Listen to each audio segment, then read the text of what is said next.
দেখুন না অবস্থা এদের খেলা।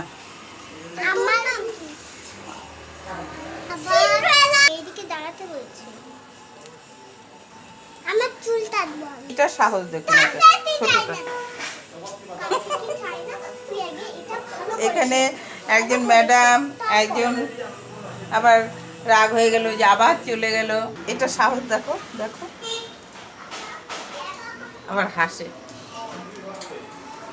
দেখেছো সাহসটা? আই মেয়ে, অপুকে ডাকো তো, অপুকে ডাকো। অপু নেমে যাও, নেমে যাও। আরে আবার উঠছো কেন? নেমে যেতে বললাম না তোমাকে? এদিকে দেখাও, নেমে যাও।